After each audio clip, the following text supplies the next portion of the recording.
الحمدللہ رب العالمین والصلاة والسلام علی سید المرسلین وخاتم النبیین وشفیع المذنبین قال اللہ تعالی فی شان حبیبہ مخبرا وآمرا ان اللہ وملائکتہ یصلون علی النبی یا ایھا الذین آمنوا صلوا علیہ وسلموا تسلیما اللہم صلی علی محمد وعلی آل محمد وبارک وسلم۔ انتہائی واجب الاحترام جناب علامہ حافظ محمد مختار صدیقی صاحب مدہ ذلہ العالی وبارک اللہ فی علومک و عملک وفی امورک الدنیا والآخرہ۔ آپ کے ساتھ تشریف فرما جناب علامہ مشتاق سلطانی صاحب، جناب محمد حبیب صاحب، دیگر علماء کرام اور معزز مہمانان گرامی، عزیز طلباء و طالبات اور اساتذہ کرام، معلمین معلمات، آپ کی خدمت میں مؤدبانہ السلام علیکم۔ جناب قبلہ مختار صدیقی صاحب کی گفتگو کے بعد بلا مبالغہ میں کہوں گا کہ سورج کے آگے چراغ رکھنے کی مترادف ہے۔ آپ کی علوم اور آپ کے عمل، آپ کے تقوی، آپ کی پرہیزگاری سے ہم ہمیشہ کوشش کرتے ہیں کہ فیضیابی میسر ہوتی رہے۔ آج کا یہ دن جناب محمد احسان چوہان صاحب، ایم ڈی ادارہ حاضہ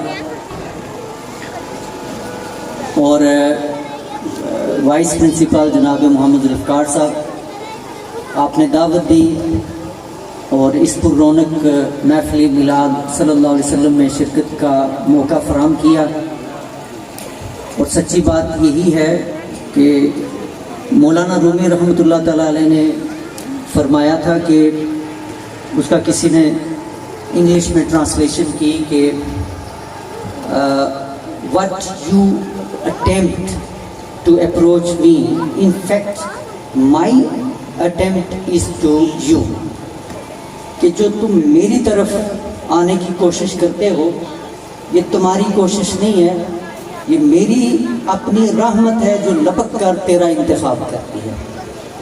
تو جس نام پر یہ محفل ہے، میں سمجھتا ہوں کہ یہ اللہ تعالیٰ کا اپنے محبوب کریم علیہ الصلوۃ والسلام کی محبت کے نام پر انتخاب ہوتا ہے کہ مختلف جگہوں سے سلیکٹیو لوگ ایسی محافل میں آتے ہیں اور ان کو موقع ملتا ہے۔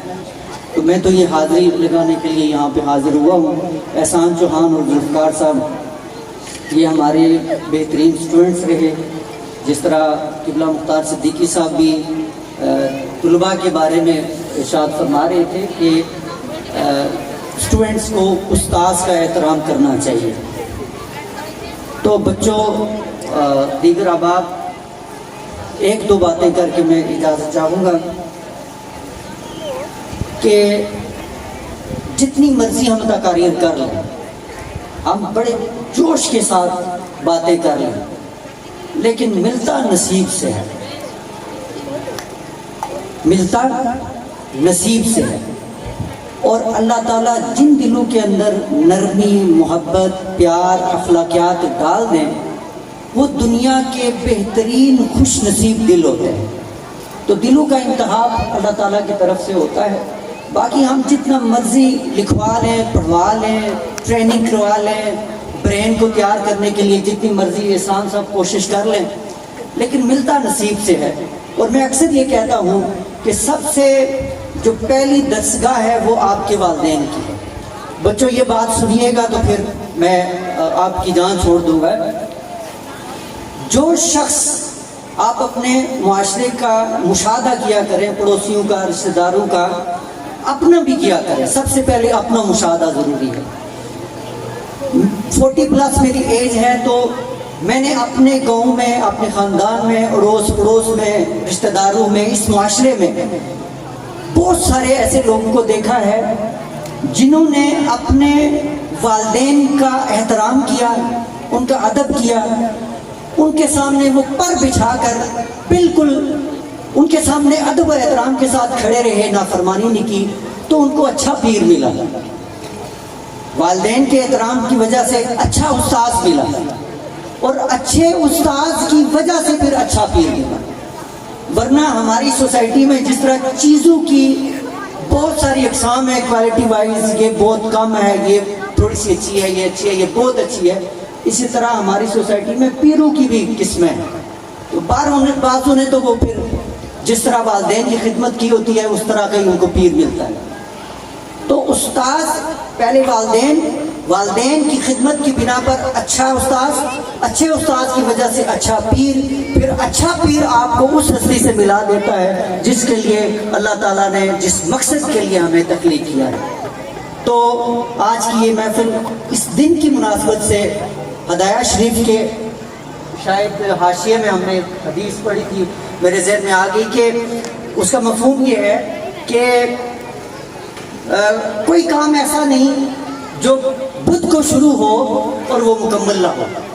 ہمارے بزرگ فرمایا کرتے تھے, یہ بہت پہلے یہ سنا لیکن حدیث بہت بعد پڑھی, وہ فرمایا کرتے تھے بدھ سارے کم سدھ, یعنی بدھ والے دن جو کام آپ شروع کرتے ہیں ان میں اللہ تعالیٰ برکتیں پیدا کرتا ہے.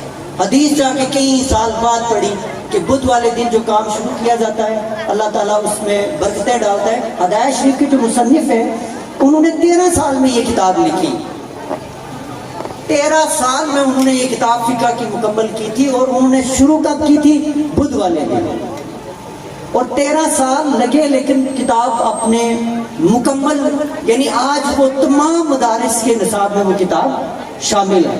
تو اللہ تعالیٰ اس سرکار کے فرمان کی روشنی میں اس دن کی جو رحمتیں برکتیں ہیں, احسان صاحب آپ پر, اسکول پر, طلباء, معلمات, معلمین پر اللہ تعالیٰ اپنی رحمتوں اور برکتوں کی بارش اور برساتا رہے, اور ہمارے دلوں کی جو میل ہے اللہ تعالیٰ ہمیں اس سے نجات دلائے, چونکہ گرد آلود ہو چکے ہیں ہم, ہمارے دل بخیلی, حسد اور نہ جانے کن کن بیماریوں میں مبتلا ہو چکے ہیں.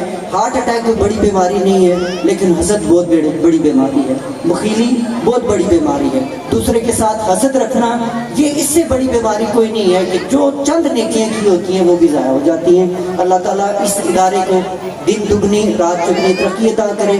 میں پھر سے یہ بات عرض کروں گا کہ احسان صاحب جس طرح آپ ادب و احترام کرتے ہیں اور آپ ہمیں دعوت دیتے ہیں, ہمارے بزرگ فرمایا کرتے تھے کہ بیٹا دعا کی نہیں جاتی, دعا لگ جاتی ہے.